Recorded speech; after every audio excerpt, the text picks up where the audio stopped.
بسم اللہ الرحمن الرحیم۔ عزیزان گرامی، دوستو، ساتھیو، میں آج آپ حضرات کے سامنے ایک بہت ہی اہم موضوع لے کر کے آیا ہوں، اور وہ موضوع ہے تاریخی بڑھیا۔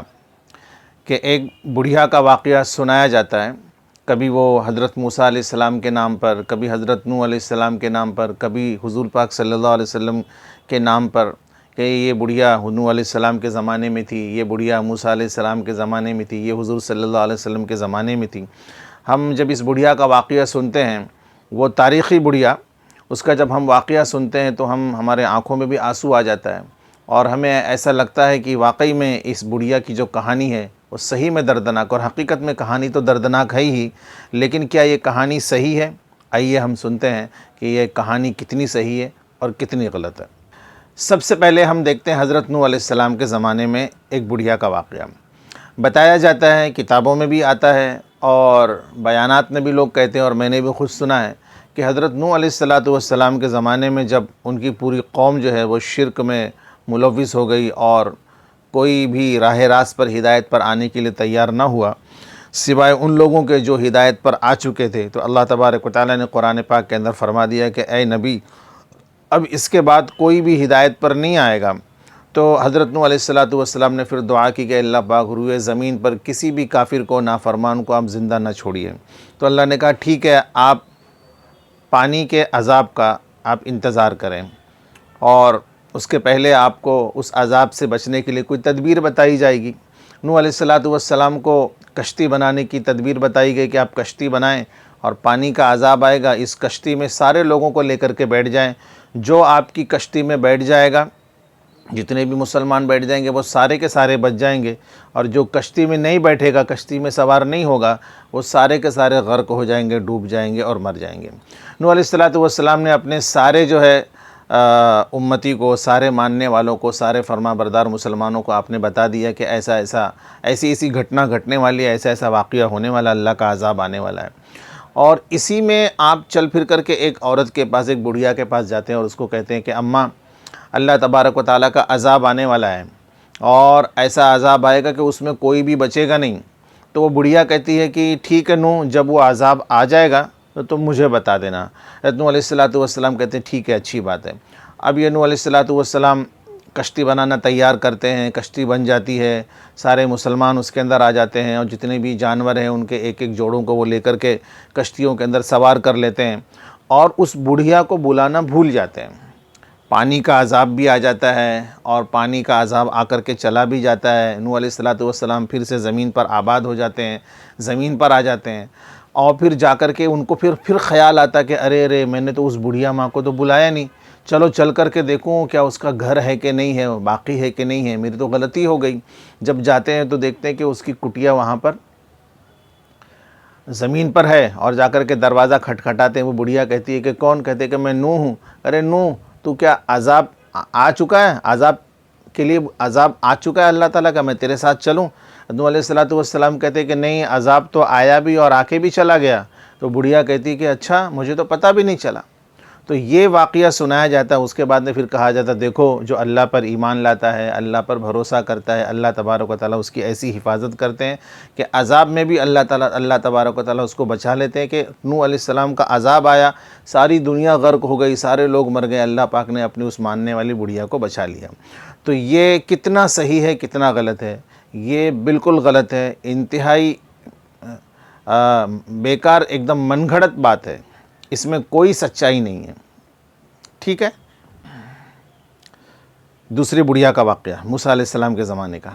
حضرت موسیٰ علیہ السلام چلتے رہتے ہیں، جاتے رہتے ہیں، جاتے جاتے وہ ایک درخت کے پاس جب پہنچتے ہیں تو وہ دیکھتے ہیں کہ وہاں پر ایک بوڑھی ماں ہے، اور اس کے گود میں، یعنی اس کے پاس اس کا ایک مرا ہوا بچہ ہے۔ حضرت موسیٰ علیہ السلام پہنچتے ہیں تو اماں روتی ہے، اور کافی روتے رہتی ہے۔ موسیٰ علیہ السلام سے کہتی ہے کہ میرا بیٹا جوانی میں انتقال کر گیا، وہ مر گیا۔ تو موسیٰ علیہ السلام کہتے ہیں کہ تیرے بیٹے کی عمر کیا ہے؟ تو وہ تقریباً 100 سال یا 100 سال کے اوپر بتاتی ہے، یعنی جوان بیٹا 100 سال یا 100 سال کے اوپر کا تھا۔ حضرت موسیٰ علیہ السلام کہتے ہیں کہ یہ تیرے 100 سال کا بیٹا، جوان بیٹا مر گیا، ایک قوم ایسی آئے گی جس کی کل عمر 50 یا 60 یا 70 سال ہوگی۔ تو کہتی ہے اچھا، کل عمر 50 60 یا 70 سال ہوگی؟ تو بولے کہ ہاں، بولے پھر بھی وہ 50 60 70 سال کے اندر وہ سب کچھ بنائیں گے، گھر بنائیں گے، مکان بنائیں گے، ساری چیزیں بنائیں گے۔ وہ کہتی ہیں کہ اگر وہ زمانہ میں پا لیتی تو میں 70 سال ایک درخت کے نیچے رہ کر کے گزار دیتی۔ کچھ کہنے والے اس واقعے کو حضرت موسیٰ علیہ السلام کی طرف منسوب کرتے ہیں، اور کچھ لوگ حضرت نوح علیہ السلام کی طرف منسوب کرتے ہیں۔ تو یہ دونوں واقعہ سرے سے انتہائی غلط ہے، بالکل بے بنیاد ہے، من گھڑت ہے، اس واقعے میں کوئی سچائی نہیں ہے۔ تیسری بڑھیا حضرت موسیٰ علیہ السلام کے زمانے کی۔ موسیٰ علیہ السلام اللہ سے دعا کرتے ہیں کہ اللہ پاک، جنت میں جو میرا پڑوسی ہوگا، دنیا میں تو اس سے میری ملاقات کرا دے۔ اللہ تبارک و تعالیٰ فرماتے ہیں کہ ٹھیک ہے موسیٰ، جاؤ تم فلاں جگہ پر، تمہیں فلاں آدمی دکھے گا، وہی تمہارا جنت میں پڑوسی ہوگا۔ موسیٰ علیہ السلام اس کے پاس پہنچتے ہیں، وہاں دور سے دیکھتے ہیں کہ بھائی اس کا کیا عمل ہے، اس کی کیا ایسی خاص عبادت ہے کہ وہ جنت میں میرا پڑوسی ہوگا۔ وہ لوگوں کو نارملی انداز میں، ایک گوشت کاٹنے والا انسان ہوتا ہے، نارملی انداز میں لوگوں کو، اپنے گراہک کو گوشت تقسیم کرتا ہے، اور شام کے وقت پھر اپنی دکان بند کرتا ہے۔ اس کے بعد میں اپنے گھر پر آتا ہے، کھانا وانا بناتا ہے۔ کھانا وانا بنانے کے بعد موسیٰ علیہ السلام بالکل اس کو دیکھتے رہتے ہیں، اس کے پیچھے پیچھے جاتے رہتے ہیں، اور جب گھر میں داخل ہو جاتا ہے تو کواڑ سے یا کسی اور جگہ سے وہ اس کو دیکھتے رہتے ہیں کہ کیا کر رہا ہے۔ موسیٰ علیہ السلام کو اس کا تعجب بھی ہوتا ہے کہ صبح سے شام تک میں نے اس کو دیکھا، اس نے کوئی خاص کام تو کیا نہیں کہ جس کی وجہ سے جنت میں وہ میرا پڑوسی بنے۔ تو کہتے ہیں کہ جب میں اس کے گھر کے قریب پہنچا اور اس کو میں نے دیکھا کہ گھر کے اندر وہ کیا کر رہا ہے، سب سے پہلے اس نے اپنے سامان کو رکھا اور کھانا وانا بنانا شروع کیا، اور اس کے بعد وہ دیوار پر سے ایک جھولا لٹکا ہوا تھا، جھولے کو وہ اٹھاتا ہے اور اس کے اندر سے ایک بوڑھی عورت کو باہر نکالتا ہے اور کھانا نکال کر کے اس بوڑھی کو کھلاتا ہے۔ وہ بوڑھی عورت کھانا کھاتی ہے اور پھر کھلاتا ہے، اس کے بعد میں پھر وہ چباتی رہتی ہے اور کچھ بولتی بھی ہے۔ تو کہا جاتا ہے کہ وہ دھیرے دھیرے وہ یہ بولنا چاہتی کہ بیٹا، یہ بولتی ہے کہ بیٹا جو تو میری خدمت کر رہا ہے، تجھے اللہ تبارک و تعالیٰ اس خدمت کا صلہ یہ دے کہ جنت میں تجھے موسیٰ کا پڑوسی بنائے۔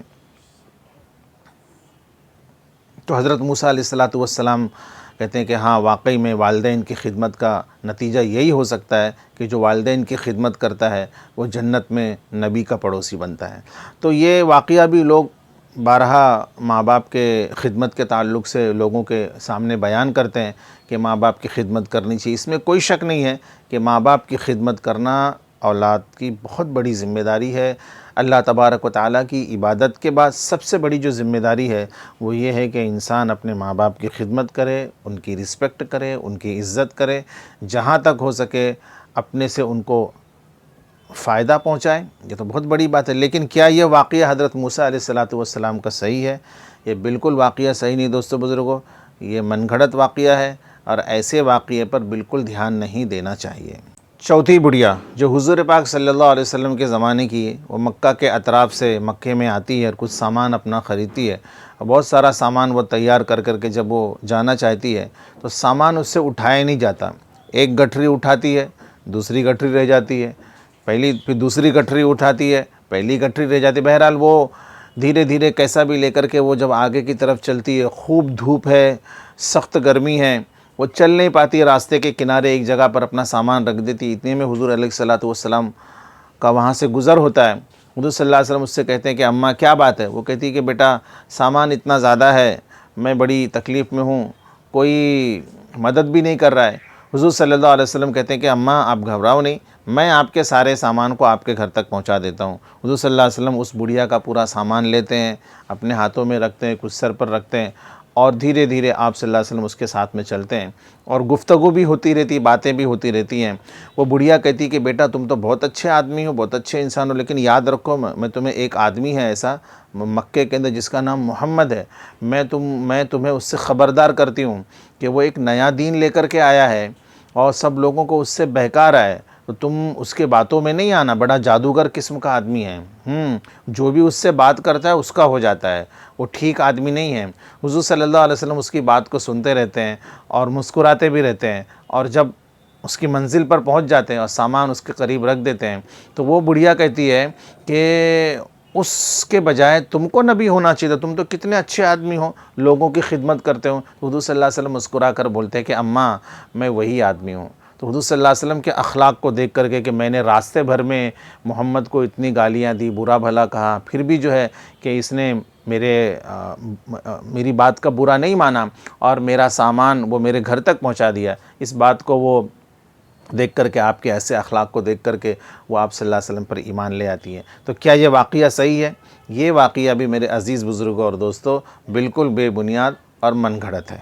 آئیے 5ویں بڑھیا کا واقعہ سنتے ہیں۔ یہ حضور صلی اللہ علیہ وسلم کے زمانے کی 5ویں بڑھیا ہے، وہ مکے میں رہتی ہے۔ حضور صلی اللہ علیہ وسلم کی دعوت سے بیزار ہو کر کے مکہ چھوڑ کر کے وہ دوسری طرف جانے کا ارادہ کرتی ہے۔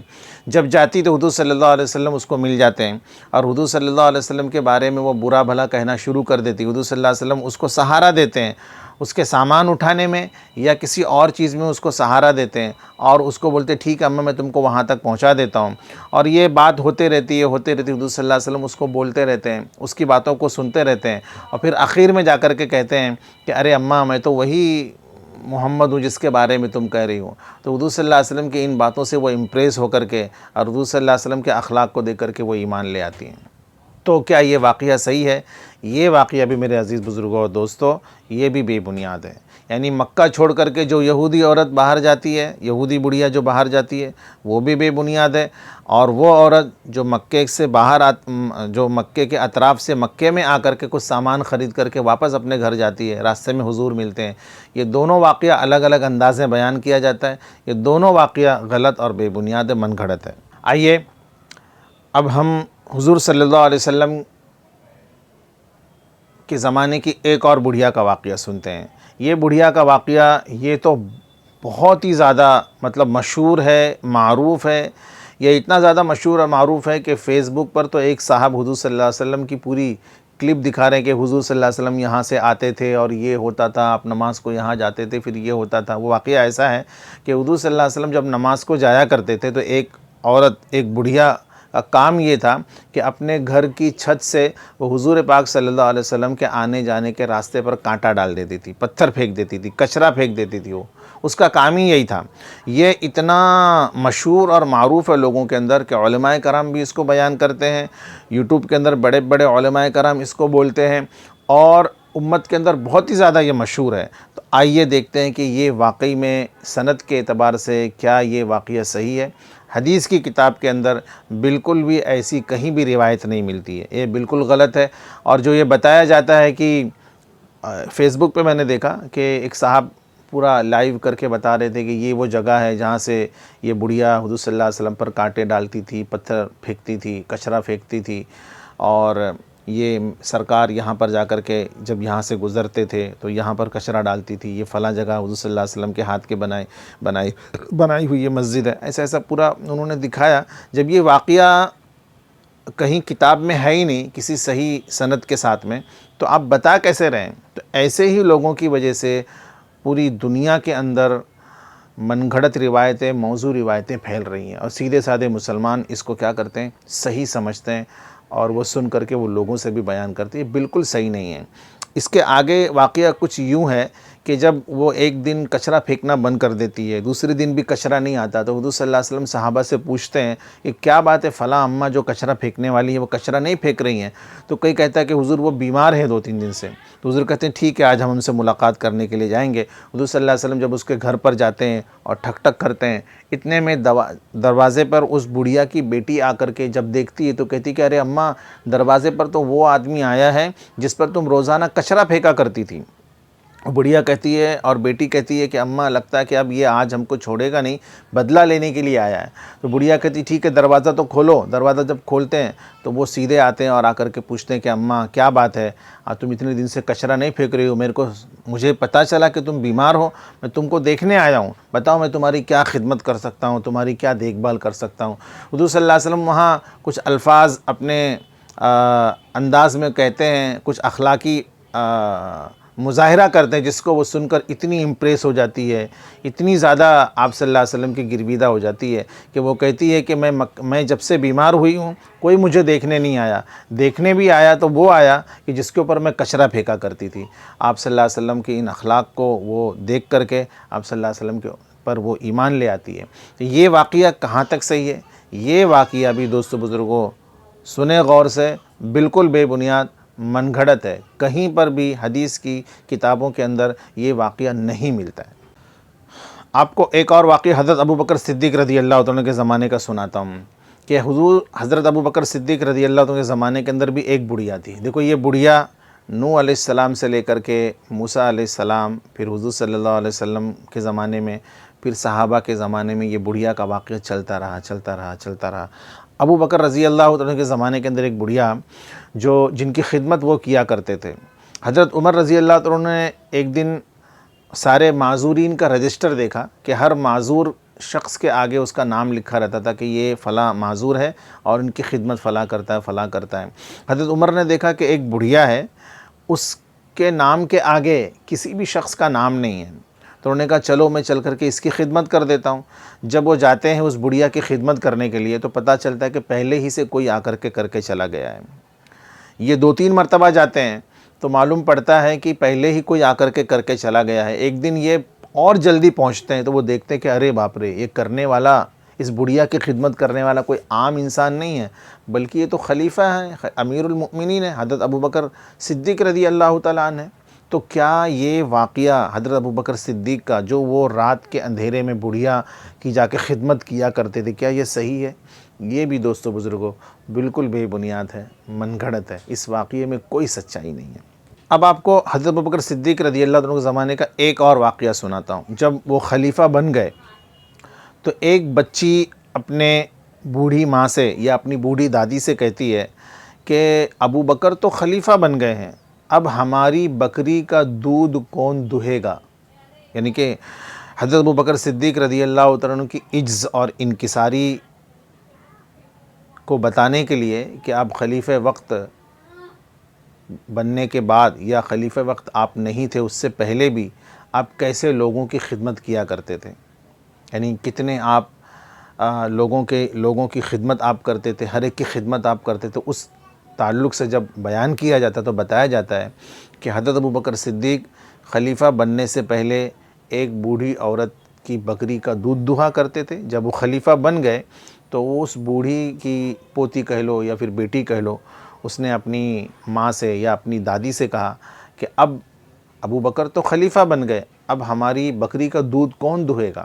جب حضرت ابو بکر رضی اللہ عنہ کو یہ بات پہنچی تو وہ آ کر کہنے لگے فکر کی بات نہیں ہے، میں تمہارا کام جیسے پہلے کرتا تھا اب بھی میں کروں گا۔ کیا یہ روایت صحیح ہے؟ یہ بھی روایت میرے عزیز بزرگوں دوستو بالکل بے بنیاد ہے، بالکل غلط ہے، یہ بھی صحیح نہیں ہے۔ اب آئے میں آپ کو صحیح میں 2 واقعہ جو بوڑھیوں کا ہے وہ صحیح آپ کو سناتا ہوں۔ جو کچرا پھینکنے والا واقعہ حضور پاک صلی اللہ علیہ وسلم کے زمانے کا، یہ مکے میں حضور صلی اللہ علیہ وسلم کے گھر کے ارد گرد واقعی میں کچرا پھینکا جاتا تھا، گندی چیز پھینکی جاتی تھی، کانٹے بچھائے جاتے تھے، لیکن یہ کوئی بڑھیا نہیں کرتی تھی۔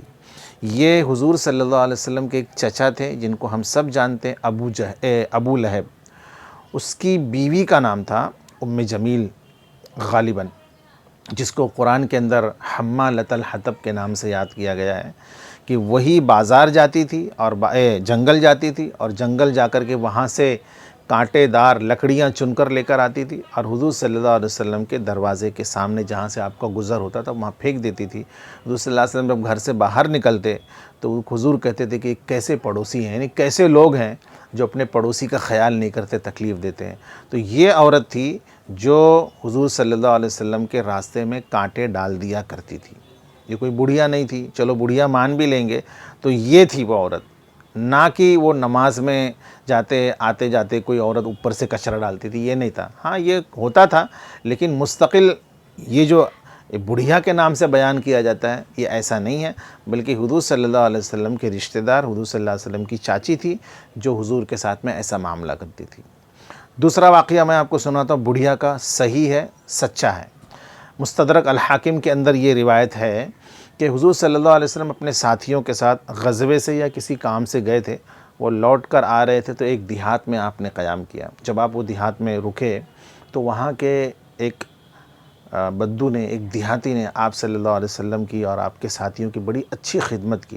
حضور صلی اللہ علیہ وسلم اس کی اس خدمت سے بہت امپریس ہوئے، بہت خوش ہوئے، اور حضور نے کہا کہ بھائی کبھی ہم کو بھی خدمت کا موقع دو، آ جاؤ ہمارے پاس۔ نے کہا ٹھیک ہے۔ تو کچھ دن گزرا، اس کے بعد وہ شخص حضور صلی اللہ علیہ وسلم کے پاس آیا. حضور صلی اللہ علیہ وسلم اس کو دیکھ کر کے بڑے خوش ہوئے اور آپ نے اس کی بھی مہمان نوازی کی اور اس سے کہا کہ مانگ کیا مانگتا ہے. صحابہ بھی وہاں پر تھے، کیونکہ حضور صلی اللہ علیہ وسلم ہر ایک سے ایسا نہیں کہتے تھے خوش ہو کر کے مانگ کیا مانگتا ہے. تو حضور نے اس سے کہا کہ بھائی تو مانگ کیا مانگتا ہے. تو وہ سوچنے لگا. پھر تھوڑی دیر کے بعد اس نے کہا کہ حضور مجھے کیا چاہیے، میں تو ایک غریب آدمی ہوں، مجھے ایک اونٹنی مل جائے دودھ دینے والی اور کچھ چند بکریاں مل جائیں، میرے لیے اتنا کافی ہے.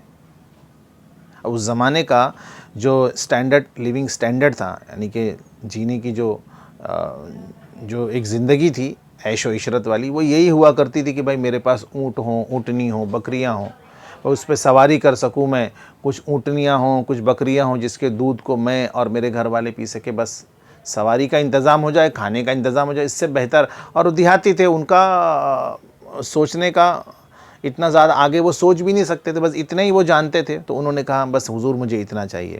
تو حضور صلی اللہ علیہ وسلم نے کہا کہ ارے تو کم سے کم حضرت یوسف علیہ السلام کے زمانے کی بڑھیا کی طرح تو مانگ لیتا. تو صحابہ نے کہا کہ ارے حضور حضرت موسیٰ علیہ السلام کے زمانے کی بڑھیا کا کیا واقعہ ہے، آپ ذرا بتائیں. آپ صلی اللہ علیہ وسلم نے بات بتائی کہ حضرت موسیٰ علیہ السلام جب بنی اسرائیل کو لے کر کے راتوں رات نکلے اور جب وہ جا رہے تھے تو راستہ ان کو نہیں مل رہا تھا، گھوم پھر کر کے ایک ہی جگہ پر آ رہے تھے. تو سمجھ میں نہیں آ رہا تھا ان کو کہ یہ ہو کیا رہا ہے. تو پھر کسی نے کہا کہ ہم نے سنا ہے کہ حضرت یوسف علیہ السلام اپنے آخری وقت میں یہ کہہ رہے تھے کہ جب بنی اسرائیل مصر کو چھوڑ کر کے جائے گی تو میری لاش کو بھی یہاں سے لے کر کے جائے، اگر میری لاش کو وہ لے کر کے نہیں جائے گی تو راستہ بھٹکتی رہے گی. تو حضرت موسیٰ علیہ السلام نے کہا کہ اس میں سے کون شخص جانتا ہے کہ حضرت یوسف علیہ السلام کی قبر مبارک کہاں ہے؟ کہا کوئی نہیں جانتا. کہا کہ ہاں ایک بڑھیا ہے کہ جس کو اس کا علم ہے. کہا ٹھیک ہے اس کو بلاؤ. تو اس بڑھیا کو بلایا گیا. حضرت موسیٰ علیہ السلام نے کہا کہ بھائی چلو بتاؤ ہم کو کہ حضرت یوسف علیہ السلام کی لاش کہاں ہے، ان کی قبر کہاں ہے. تو بڑھیا نے کہا کہ میں بتاؤں گی لیکن ایک شرط ہے. حضرت موسیٰ علیہ السلام نے کہا شرط؟ بولے ہاں ایک شرط ہے. بولے ٹھیک ہے بتاؤ کون سی شرط ہے. کہا شرط یہ ہے کہ کل جب آپ بھی چلے جائیں گے دنیا سے، میں بھی چلے جاؤں گی دنیا سے، تو میں یہ چاہتی ہوں کہ میں جنت میں آپ کی پڑوسی بن کر رہوں، آپ کے پڑوس میں رہوں. حضرت موسیٰ علیہ السلام تو بیچارے ہکے بکے رہ گئے، کیونکہ یہ ان کے اختیار میں نہیں تھا شرط کو پورا کرنا. اتنے میں جبرائیل علیہ السلام آتے ہیں اور کہتے ہیں کہ موسیٰ ڈن کر لو اس سے. تو موسیٰ علیہ السلام کہتے ہیں ٹھیک ہے ڈن، جنت میں تم میرے پڑوس میں رہو گی. حضرت موسیٰ علیہ السلام کو پھر وہ بڑھیا لے کر کے پوری قوم کو لے کر کے ایک جگہ جاتی ہے، کہتی کہ دیکھو یہ جو جگہ ہے یہاں پر ہی حضرت یوسف علیہ السلام کی قبر مبارک ہے. تھوڑا سا پانی تھا، بولے پانی اس کو نکال لو. پانی نکال لیا گیا، اس نے نشان بتایا یہ جگہ پر ہے اور وہاں کھودا گیا اور وہاں سے حضرت یوسف علیہ السلام کی لاش مبارک کو نکالا گیا اور لے کر کے پھر جب وہ آئے اور پھر ان کو راستہ مل گیا. تو یہ واقعہ یوسف علیہ السلام کے زمانے کا بڑھیا کا واقعہ یہ سچا ہے. اس کے علاوہ جتنے بھی بڑھیاؤں کا واقعہ ہم انبیاء کرام کے زمانے کا سنتے ہیں یا پھر صحابہ کے زمانے کا ہم سنتے ہیں، ان میں اکثر و بیشتر جو ہے وہ من گھڑت اور بے بنیاد ہے. صرف میں نے آپ کو یہ جو دو بڑھیا کا واقعہ میں نے آپ لوگوں کو بتایا، ایک یوسف علیہ السلام کے زمانے کی بڑھیا اور ایک وہ عورت جو حضور صلی اللہ علیہ وسلم پر کچرا پھینکا کرتی تھی، حضور صلی اللہ علیہ وسلم کی وہ چاچی تھی. ان دو کے علاوہ باقی اکثر و بیشتر جو بڑھیا کا واقعہ آتا ہے وہ بے بنیاد ہے، غلط ہے. اس کو پھیلائیں نہیں. اگر ہم اس کو سنتے چلے آئے ہیں یا کہتے چلے آئے ہیں تو آپ اس کو سنیں بھی نہیں اور اس کا کہنا بھی بند کریں. کوئی اگر کہہ رہا ہے تو اس کو بتائیں کہ بھائی یہ دیکھو یہ غیر مستند روایت ہے، یہ من گھڑت ہے، بے بنیاد ہے. اللہ کے لیے اس کو نہ پھیلائیں. وآخر دعوانا ان الحمد للہ رب العالمین. وما علینا الا البلاغ.